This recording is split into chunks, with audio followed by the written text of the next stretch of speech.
a tosu emi year district levels elections are ebe koso o my Ghana mu ha bia no. On the 19th of December 2023, which Bosome a yebesi me ebronya bosome no ne da etosu dunkron eda no ebesi ebenada.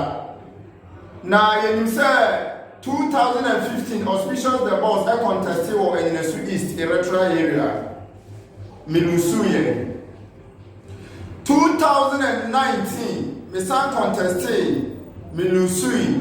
Na ni nyina mu no me dia seda ANYINASU mai say ye ko ye nim ni nyina na vote no nso e kosoro. Eno kire say ye wo mistakes bi wo wa na ya that time ye timi acorrect ye ho.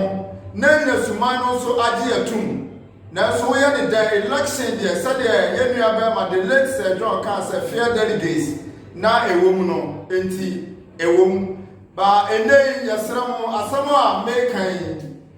se oya me supporter ota machi mu a mutu yefo mu a empo ade acheye na ANYINASU man awu say auspicious the boss me posters ebubo krom amutu saa na mo ni nyina no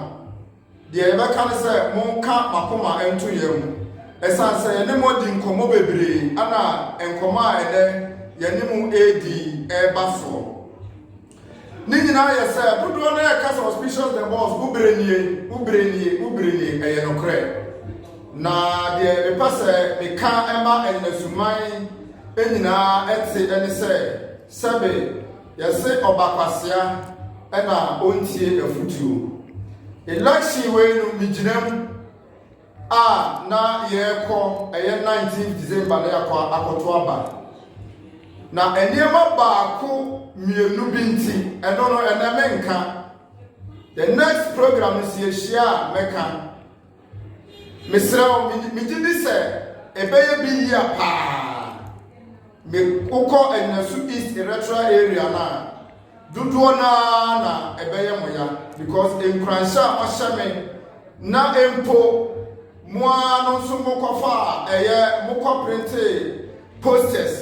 ede betitali nkroyimu say minyina emamo because of empuntonti the area can say enya assembly election kwana auspicious the boss ana ye media no ana ye crew no ye betimi enya ye di empunto bebe ANYINASU ye shase 10 years ni na media boss na ba eye system no the registered media boss auspicious the boss TV no e ba ye no afi ene bosome ensia eni ye tu anamo bebre na ewo ANYINASU ha me kasa no yawa na de me ka kosia ne se e wo se ye fa forms etu hu anamo nyina ya submit your forms no to the returning officer owo ANYINASU East electoral area ono ye na dwuma ama isia owo edura setedoma se isi no represent eye omanga na no enyina ANYINASU man mo mane ehamo mo mane enya moya na me ankasa no eye me dese anamontu obi sei akoso me kan na media ba besi se election me de me huwura mu no enfie nwotwe eko enfie du mienu ni no enei anasa this year election no mitu anamo bia yese mitu se yakase ya to aba na ANYINASU man na nim se obeto aba ma me se won to aba ma me wo gidie wo mu se auspicious meto ama no wo bi nso betima ka se mento ma no ba dodo na nim se auspicious ye to aba no ma na obetimi aye adwuma no ana empokra no obi betimi de ne se siri mu se mento ma auspicious but 19th December de obewini abusia montemi niam ba ko mienu bi ase na ye koye nim no mi de emu chire mu ebeba me ka asiso dia asino pose sa district levels election a ye beto no 19th of December no auspicious the boss ma tweme ho afri broni beka se ma resign eti se o koto aba no ne se bibinti mi mfonyiri eba so a de beka se sa wotoma me awase no entoma me jemu na wonwa imeni womu ejina wanyinasu east electoral area ajeni mbwati ndani ya dodo na afra na abode ena yewo yenua aje kojo Johnson dodo na enimu no nso ena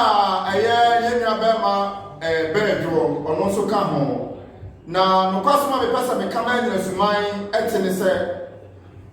muo na mutama chi nyina no yeye yetira ye nyina no obia se efata se owini a obetimi aboa ama empuntu akoso ewo anyinasu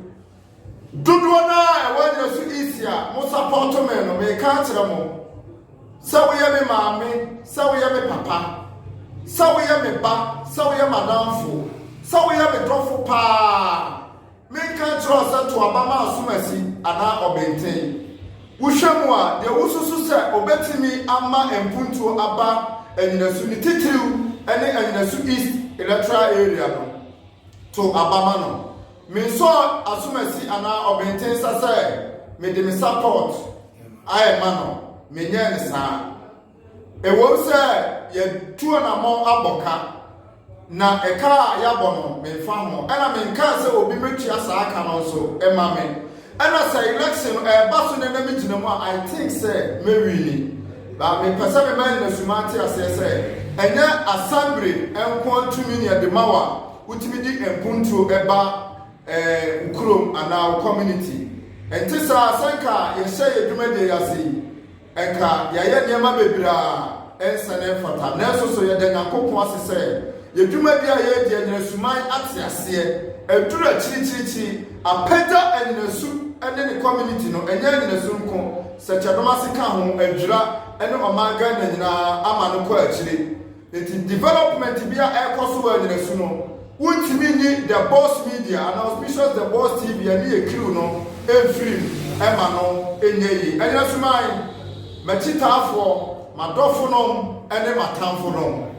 and then the auspicious the boss make akosini say contest me contest 7 to abamame na me assembly member ewo enesu east electoral area no ma resign and I say ma step down ama minua ajeni mbwati Daniel dodo na afra na bode eje kojo Johnson dodo na enim ni se ye fra no kojo nkruma ena afi yenua be ma bedo enye sumai meda munyina wase committee chairman ewa ha yenua be ma kwabna yafta o ha sima ba ko ni mienu enu miensa owo bibi nso eka ewo de ba bekan ekire enye sumai. That's